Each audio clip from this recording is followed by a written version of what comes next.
Hello all, thank you for joining and welcome to the Consumer Information Programme webinar. It's the first in a series of webinars being held by the One Planet Network to inform national focal points about the different programmes and the key tools that each programme has developed and that can be rolled out to support your country in progression towards achievement of Goal 12 of the Sustainable Development Goals, which is sustainable consumption and production. Please put yourself on mute and use the chat bar to the left of the screen to ask any questions that you may have. I intend to leave some time at the end and between the speakers for questions, and I will also be available after this webinar via email for any further questions that you may have. So the agenda of the webinar is shown on your screens currently. Firstly, there'll be a brief introduction to the Consumer Information Programme. Secondly, there'll be a section on sharing information and best practice. Thirdly, our work on consumer information and the circular economy, and then our work with engaging consumers. We're really lucky to have some great speakers on this webinar. My photo is in the middle of the page. I am Naomi Scott-Mearns and I work for Consumers International, which is a global membership NGO which works on the behalf of consumers and their rights across the globe.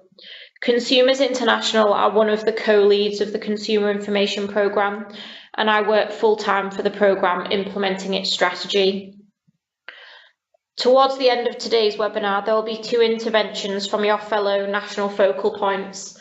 We've got Antonia Biggs from the Ministry of Environment in Chile. Her photo is on the left of the screen. And we're lucky to have on the right of the screen Mr. Noah Adiwodojo from the Ministry of Environment and Forestry. And then there'll be a Q&A to follow at the end.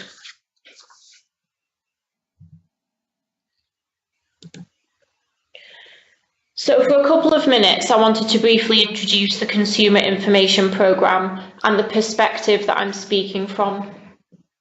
I know that many of you are very involved in the One Planet Network and the different strategy and the programmes involved, but I wanted to just give a very brief overview of the Consumer Information Programme.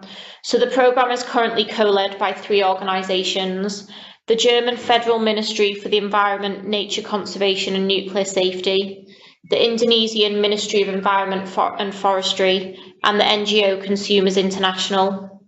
The programme is supported by a multi-stakeholder advisory committee, which is made up of about 20 organisations, which come from the perspective of governments, private businesses and NGOs.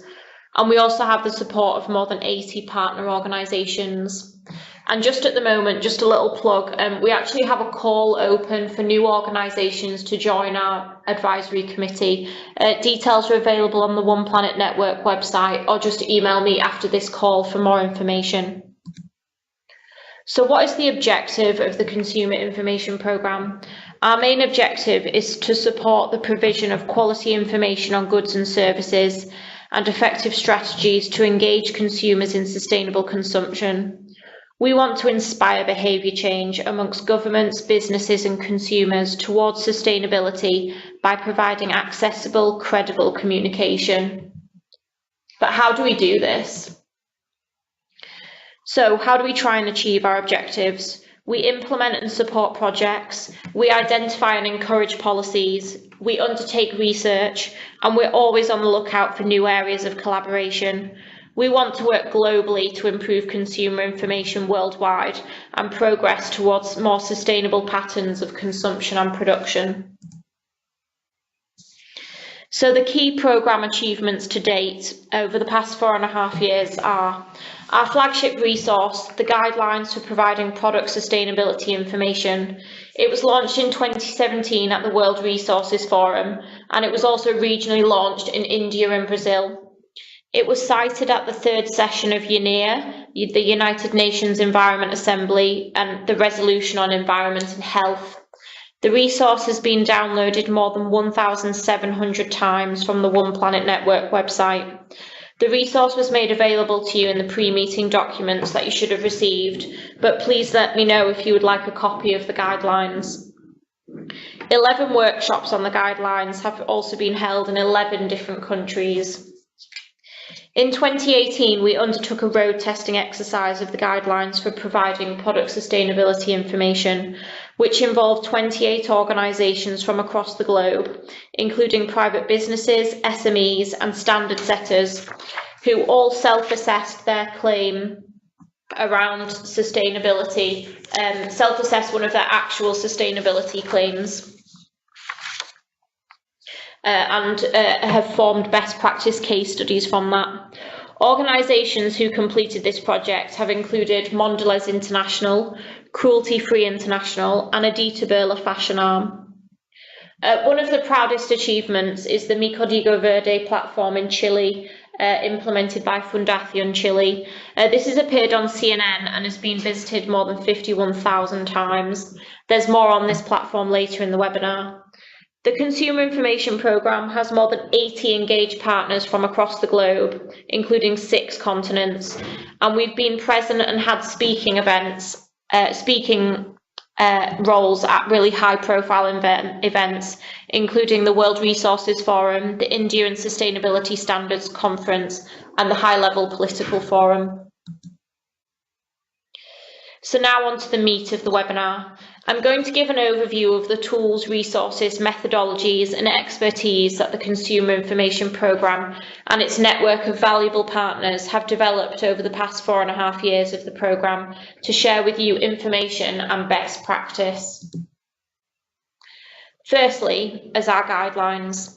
The Guidelines for Providing Product Sustainability is the programme's flagship resource, which was published in 2017. It outlines 10 principles, 5 fundamental, which must be met when providing product sustainability information, such as reliability and transparency, and 5 aspirational principles, which should be striven to be met over time, including featuring the 3 dimensions of sustainability and aspiring to invoke behaviour change and have a long-term impact on consumption and behaviour. As mentioned before, the guidelines have received great public recognition. We were cited at the UNEA 3 resolution on health, and the publication has been downloaded more than 1,700 times. One of the key exercises that we have undertaken in the past 2 years is the promotion for the Guidelines for Providing Product Sustainability Information globally through a series of interactive workshops and presentations. The audience for these workshops has been a huge range of stakeholders, from businesses, academia to government and civil society. The Consumer Information Programme has expertise in running such workshops, and these aim to provide an overview about the state of play of the policy framework in the field of product sustainability claims at national, regional and international levels.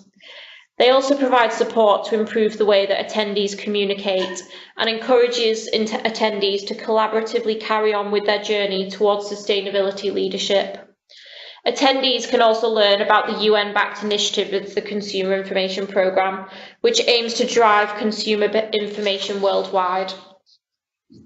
Capacity can also be built on how to apply the 10 principles for providing product sustainability claims, and this is important for enhancing communication to drive behavioural change over time.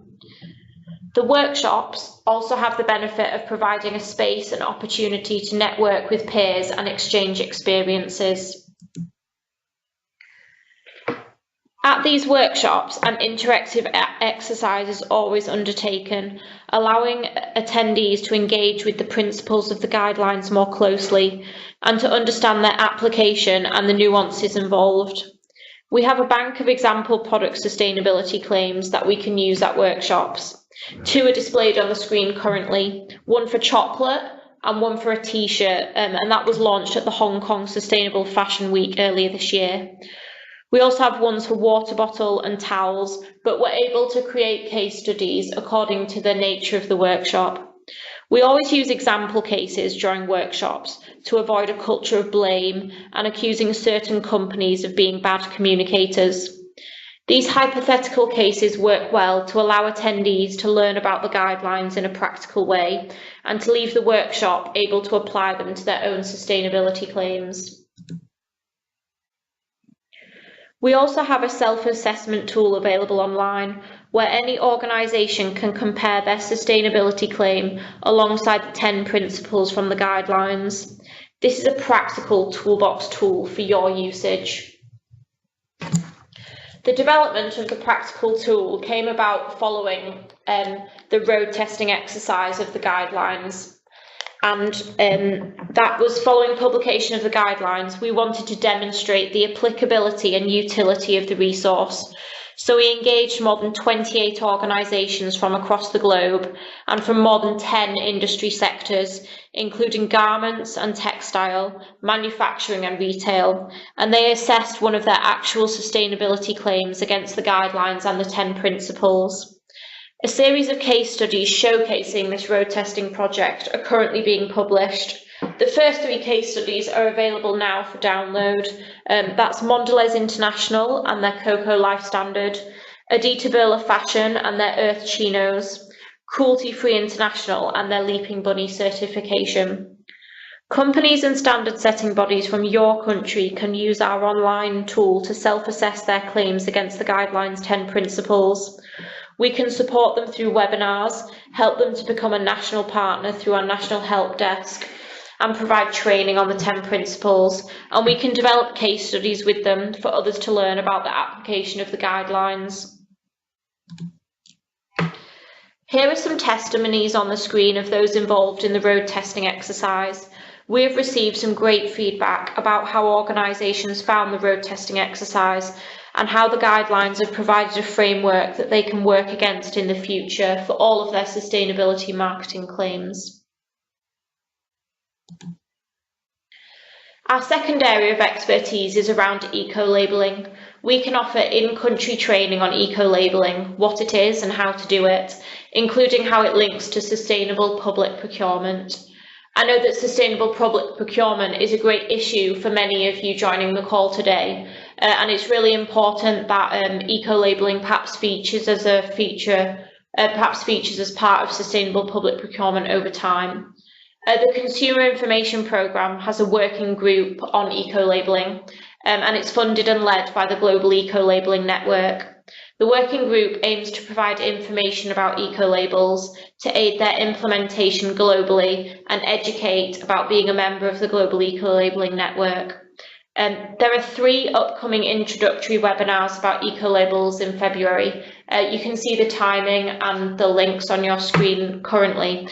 Do join if you can. These are introductory webinars designed to provide some basic information about eco-labelling, the Global Eco-Labelling Network, and to build capacity over time towards featuring eco-labelling as a stronger way of communicating product sustainability information. Our third area of expertise is around product lifetime extension and the circular economy. This is an issue of growing importance globally. Indeed, the European Parliament is implementing legislation against product obsolescence by making it an illegal activity, and other countries across the world are following suit, fining companies that are deliberately making their products become obsolete. Firstly, a definition. Product lifetime extension is the postponement or reversal of the obsolescence of a product through deliberate intervention. So in layman's terms, this is about making sure that our products keep working, that your mobile phone battery won't stop holding charge, that your printer will keep working after you've printed out a long document, that fixing your washing machine will not be so expensive and complicated that it is easier to buy a whole entire new machine. In 2017, we released the report The Long View, Exploring Product Lifetime Extension. Read our report to learn about the policy recommendations on the opportunities available to fight against planned obsolescence and address product lifetime extension. The programme also offers strategic policy advice, insights and research on how to encourage more sustainable product design and business models at a national country level. And we also use our expertise to suggest product-specific policy measures and opportunities for product lifetime extension.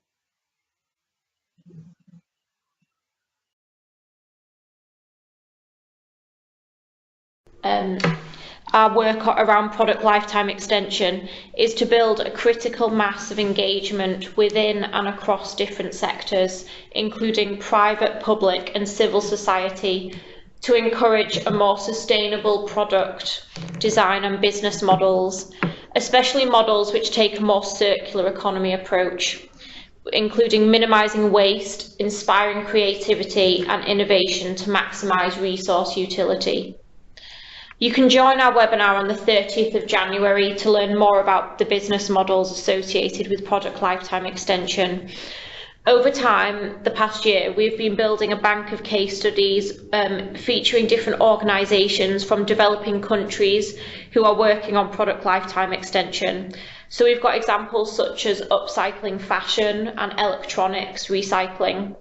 Companies from your country might want to join our webinar on the 30th because they can be encouraged and inspired by real-life case studies that target business solutions on product design and use. Please do invite them to join. And as well as case studies, we are building a resource of videos, infographics and training materials, all about the measures and processes that can be taken by the private sector, governments and consumers to extend the useful life of products over time. Become more involved in the Consumer Information Programme to benefit from all of these resources.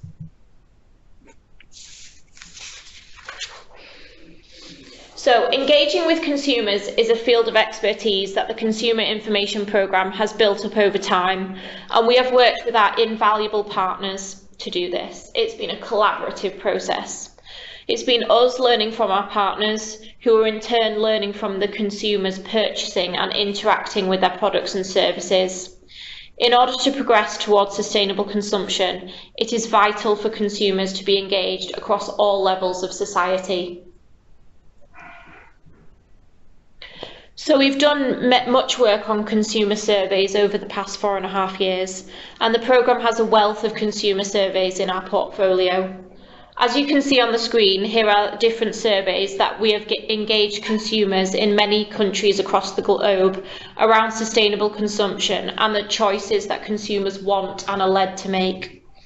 What we have to offer from our consumer surveys is around sharing quantitative and qualitative methodologies of conducting such surveys and connecting countries to compare consumer profiles across regions, and to be able to come up with joint solutions and ways to address consumers across the globe.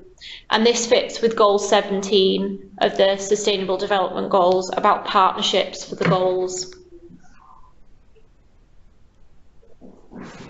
I'm featuring here an example from China and their Green Sustainable Consumption Week. And this is an example that I'm sharing because this is a certain form of engagement with consumers. One of the partners of our programme is the China Chain Store and Fashion Association, or CCFA, and they've worked over time engaging consumers in sustainable consumption.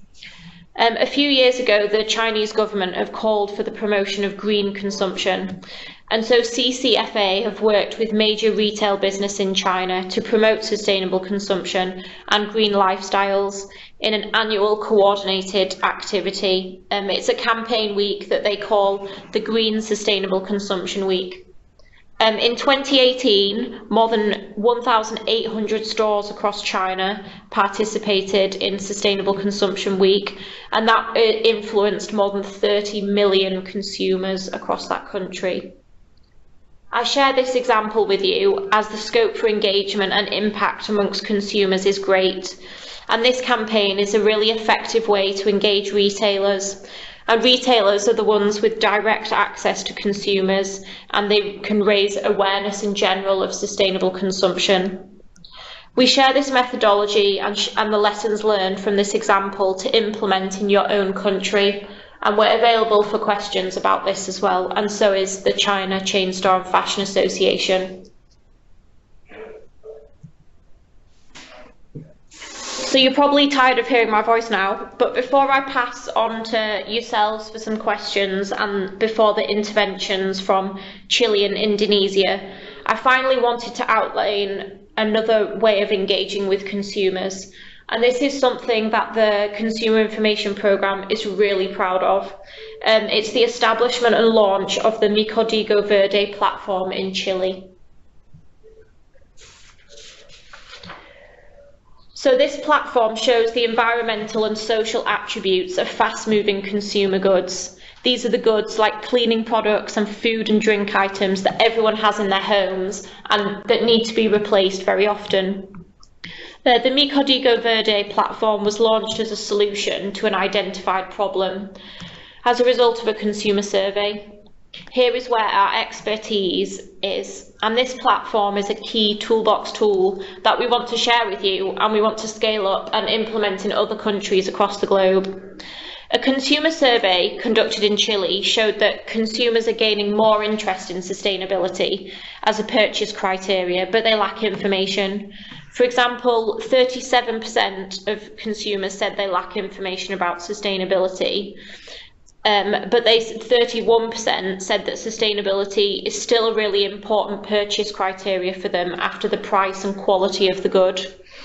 And 32% say they lack access to sustainable products. So the launch of Mi Código Verde aims to solve these problems. The value proposal of Mi Código Verde today is as a platform that has been built on the strength of several areas of expertise, including consumer surveys, engaging with different stakeholders, including consumers, companies and marketing professionals. And it's an innovative communication platform available to consumers online and on their smartphones, which makes interaction with the website as simple as possible. Consumers have an active choice when visiting the platform to pick which sustainability attributes are important for them. For example, if they are interested in purchasing eggs, they might be interested in free-range eggs and animal welfare, and they can use these to filter on the platform. Consumers are certainly voting with their feet, or should I say voting with their browsing choices. The Mi Código Verde platform website has been visited more than 51,600 times, and there are more than 34,000 registered users in Chile. And on social media, there's more than 2,000 Facebook likes and more than 1,000 Instagram followers, and it's received coverage on CNN and several newspaper articles. The initial funding for Mi Código Verde is coming to an end, and they're now looking for an external funding to continue. So before I pass to you for initial questions, what are the 3 must-haves that the Consumer Information Programme would argue are essential? This webinar is all about the practical tools that we can give and the 3 things that we would really recommend implementing to be able to improve the availability, accessibility and credibility of consumer information worldwide.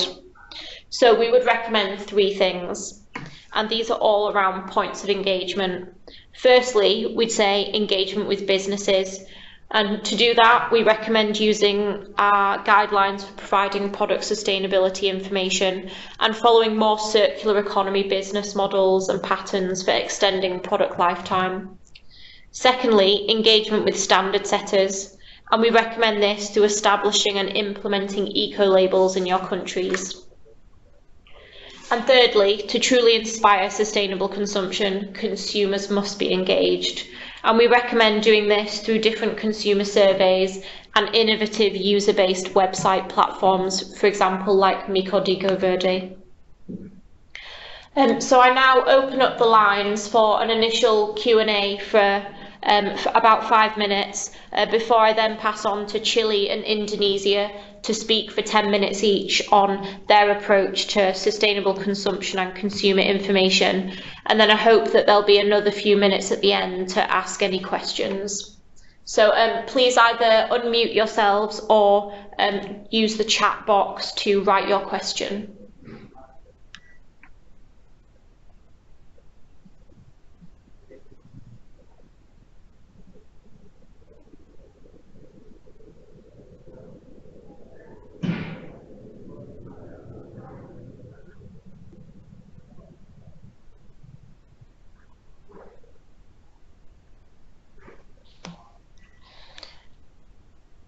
So I can see that a few people are typing a question, I hope, or perhaps where you're coming from.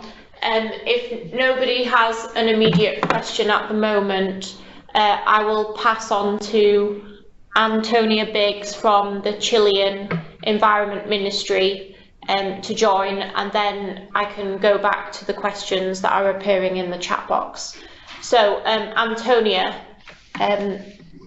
it's over to you, please, and your intervention, please, on the approach of the Ministry of Environment of Chile and their approach to sustainable consumption and production. Perfect. Thank you, Naomi. So thank you very much for this opportunity. I will show you one priority area, of course, of our national program on sustainable consumption and production. Is Antonia here? Yes, can you hear me? Can you hear me? Hello? I can hear you. Yes, I can hear you. This is Charlie. Okay. Yeah, I can see that Antonia is here. Maybe she's having issues with her microphone. You're off mute, Antonia, so... Yes, I can hear you, and I just spoke a little while ago. Can you hear me now? Hello, Antonia, this is Eduardo Garza. I can hear you. Perfect. So I guess Naomi can't hear me.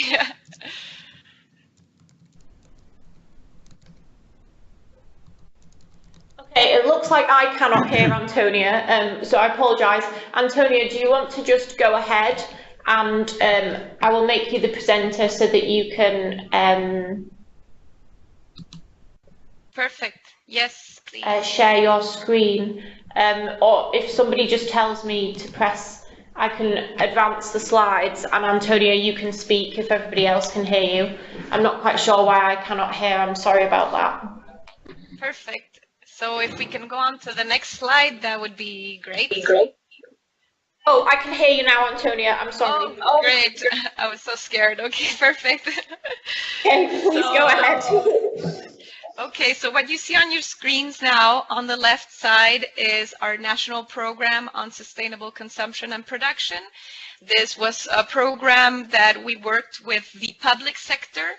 I will not go into detail today because I will focus on consumer information, but just to let you know that what you're seeing on the left side, our program was worked by 15 of the 23 of our ministries.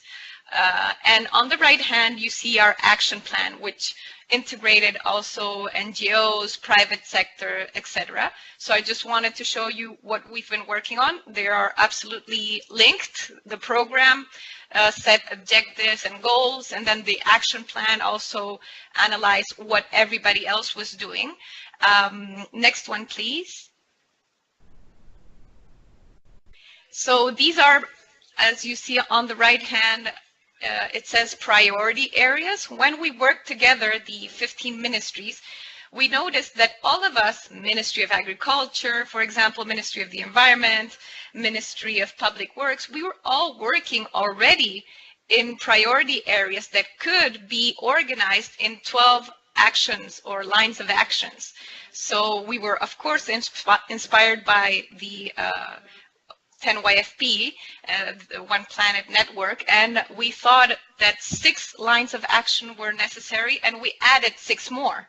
So I just wanted to show you which are these 12 priority areas, and today I will show you what we agreed on consumer information in our national program, which was accepted by presidency in 2016.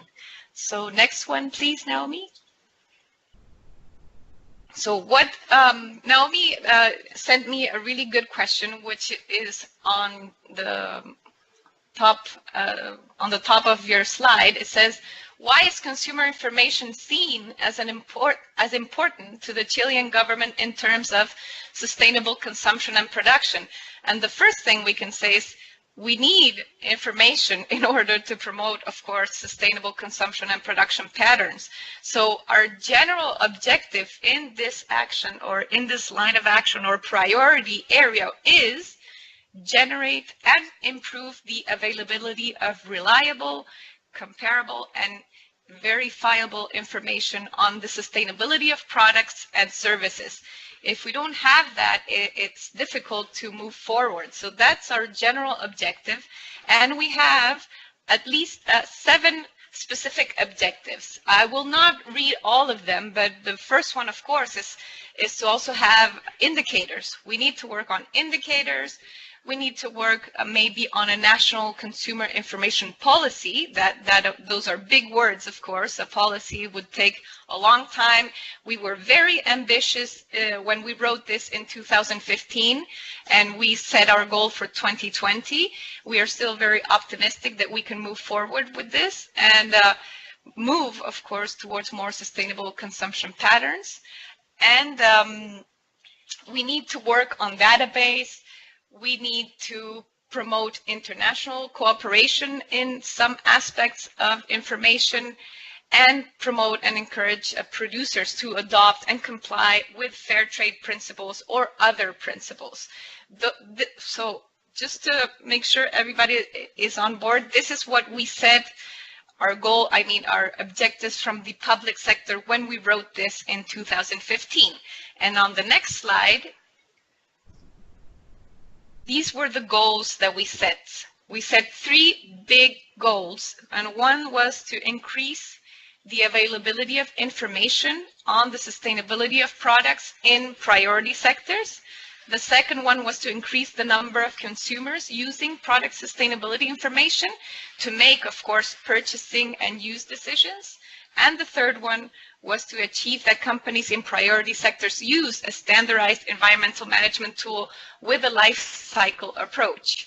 And I am happy to say that these 3 goals we've been working on since 2015, some in a bigger way and some in a smaller way, but with projects, with programs, etc. The work areas, as you see on the right hand, are 4. So standard and eco-labeling, generation of information, which I've said now 3 or 4 times is absolutely necessary, and communication and dissemination, and education. I am very keen on saying information because our area of sustainable consumption and production in the Ministry of the Environment is in the Environmental Economics Department, but we work very hand by hand with the Information Department, which is key, right? So we've been working with them, indicators, etc. If we could go to the next slide. So this I will stop here just a little bit more. This was the second question that Naomi sent to me, which I think I tried to do a big summary here. What are Chile's initiatives around consumer information? So on the left side hand, you see ongoing tools. These are the ones that we knew were going on, we knew that we could report, and that are still working here. Some are public, some are public-private. So as you see, the first one is the Sustainable Agriculture Protocol or the National System on Organic Agriculture. These, of course, are worked by the Ministry of Agriculture. There's also a sustainability label for tourism accommodation. This, of course, is worked by the Tourism Institution, which depends of the Ministry of Economy. Energy efficiency labels, of course, are worked by the Ministry of Energy. There's also a platform that we work here in the Ministry of the Environment called Huella Chile that supports the quantification of GHG emissions. We also here in the ministry, I just announced the Information Department. They work with Pollutant Release and Transfer Register. And I also mentioned here a public-private project that we did a few years ago called Ecobase, which are calculators that allow the evaluation of environmental impacts of construction materials and foods. And Fundación Chile, who Naomi explained the Mi Código Verde, they've been working on Mi Código Verde. A few years ago, they also worked on a green communication guide with the CERNAC, which is our service for consumer information, and with us and Fundación Chile, a green communication guide. So as you see on the left, these are ongoing tools, and on the right, as it's written, I am going to share with you tools to be worked and or evaluated from 2019 forward. So the first thing that we want to work on or continue working is an environmental information system. So therefore, we want to analyze the information required for a system that could deliver data on materials, environmental data or environmental impact. There is another department here in the Ministry of the Environment that's called Circular Economy, and they want to work on a circularity label. This would be a public-private agreement on some products of our extended producer responsibility law. And we want to continue to promote the guidelines that Naomi mentioned, and we are lucky enough to be very partnered with the private sector, and a lot of them have been testing the guidelines, and so we want to continue pushing this forward. And the last one is basically a question, because I know we want to work with this, but you know, we also need to work with our authorities and our new government. Our government, the actual government started in March 2018, so we have to, of course, see if we are okay to work with what is written here, a comparative legislation analysis for a national ecolabelling system. Would that be possible? Is that a priority area? We would love to continue working with this. So those, as I said, are what we plan on working from 2019 forward. It might change, or it might be just like as I wrote it here. And then on the last slide, please, Naomi. The last slide is in Spanish, but I just wanted to make sure everybody's on board, and that's why I didn't change it to English. And this is basically a big what is sustainable consumption and production from the One Planet Network, which we translated to Spanish. And then, as you see, we have put here 4 priority areas, and one of them is consumer information. Why? Because we've been working on, Mi Código Verde, Fundación Chile has been working, the CERNAC has been working with us. We want to continue working on eco-labeling, so we think it's a key area that the Ministry of the Environment should push forward. Another area that we think is key is sustainable lifestyles and education. Why? Because the current government has worked on many campaigns towards citizens as not eliminating one-use plastics or plastic bags, and we want to continue pushing this forward in the Sustainable Lifestyles Program. The other one, which we called Sustainability in the Public Sector, we want to continue working on sustainable public procurement. We've been working on this for 7 years, and now we want to also work with a program that the current administration or the current government wants to promote, which is Estado Verde. And it would have many chapters, and one of these chapters would be sustainable public procurement. And then the other area, which is waste management or circular economy, is to continue working on the percentages that we want to, or the goals that we want to meet with the extended responsibility law with waste management. So that is my presentation. On the last slide, Naomi, you can show my email, and just a brief overview of what we've been working and what we want to continue working from 2019 forward. So thank you very much for this opportunity. Thanks very much, Antonia. So we were due to now hear from Noah Adiwidojo from the Ministry of Environment and Forestry in Indonesia. But I've had communication that he is struggling to join with the meeting link. So I'm afraid we will miss that bit out, and we'll just go to a question and answer. So if you have any questions, perhaps for Antonia or for myself, in relation to the Consumer Information Programme, then please do speak up now. Could I also ask that in the chat box to the left, if you could just quickly write your name and organisation, that would be very useful. Just we wanted to track the participants. And Eduardo Garza, I can see from Mexico you're speaking. Yes, please do open up the mic and ask a question to Antonia. Thank you, Antonia. Good morning. One question about the slide where you showed the goals of, let me go to that slide, different goals.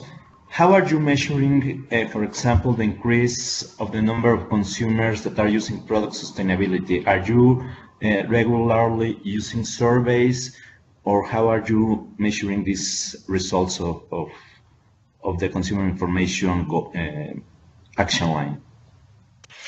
Thank you for that question. Exactly, we are now working first on developing good indicators. So that was step one.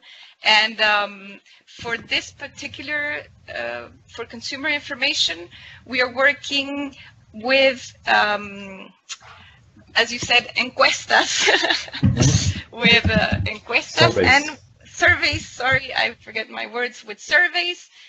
Surveys we've been working on for the last 2-3 years. And Mi Código Verde is going to be fundamental because the methodology they use there to evaluate how many users or how many people were using this particular product, Mi Código Verde, we might use that methodology to as a baseline to work forward with to see if we have increased or decreased the number of consumers using information.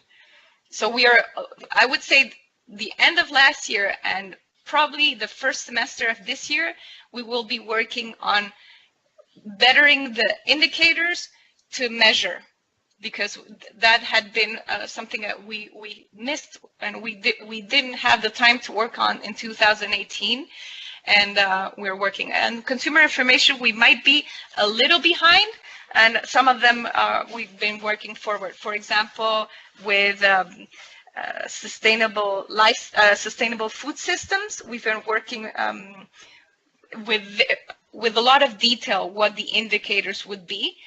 With consumer information might be a bit different, the methodology that we will use, but we're working on it right now. Thank you. You're welcome. Any other questions? Yeah. Hi.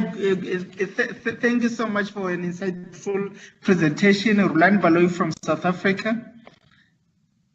Hello, thank you for joining. Hello? Please go ahead. Yeah.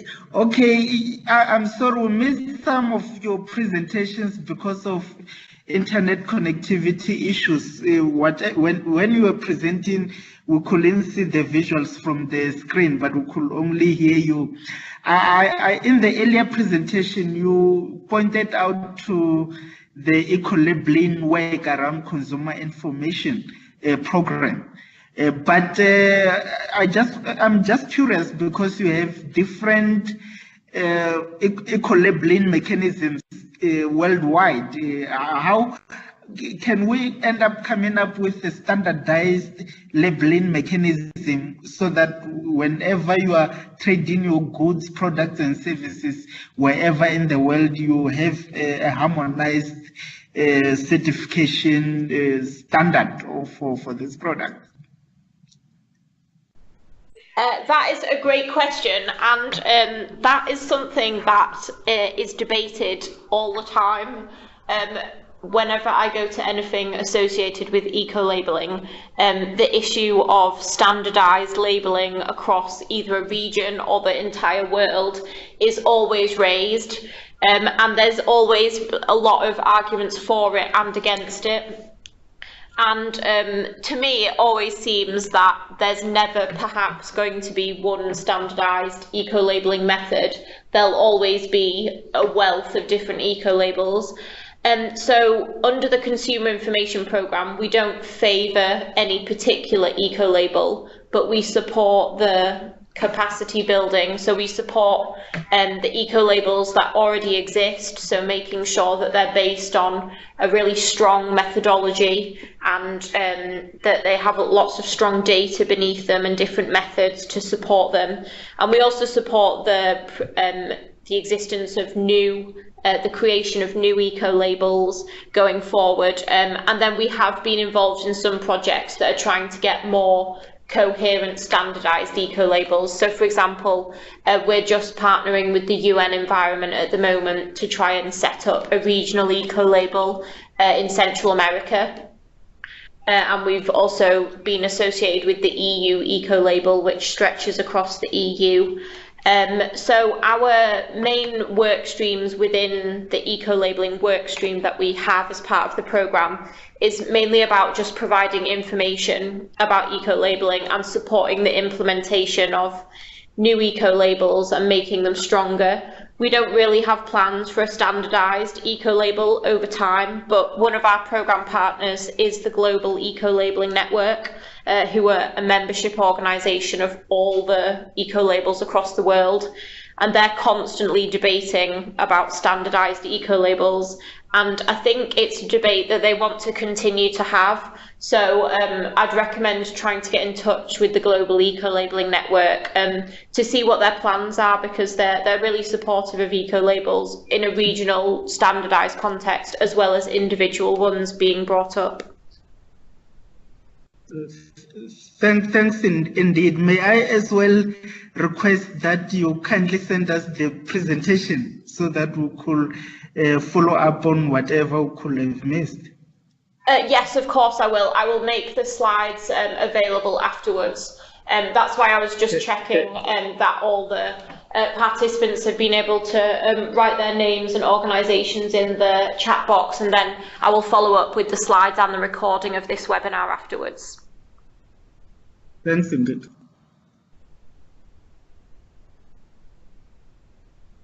Are there any other questions for the moment?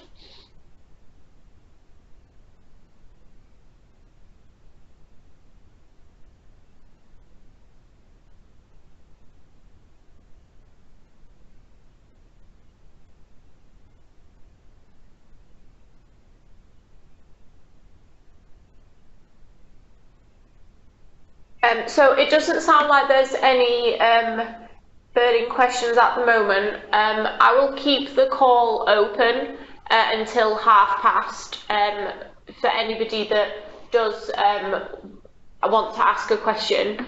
But at the moment I will close off the webinar and I'll say thank you all very much for joining.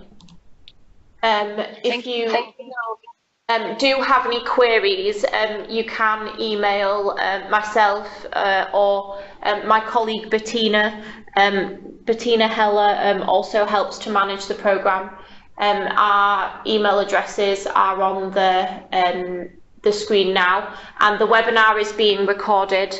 Thank you very much, Antonia, for your intervention. It was incredibly useful to see the perspective of Chile. And thank you all for joining. Do follow us on Twitter at the 10YFP Twitter account, and I'll follow up via email from this webinar with a copy of the slides for everybody. And please do get in touch if you have any more questions about what was featured today or any of the consumer information programme in general. Thank you very much. Thank you. Bye, Naomi. Bye, Bye everyone.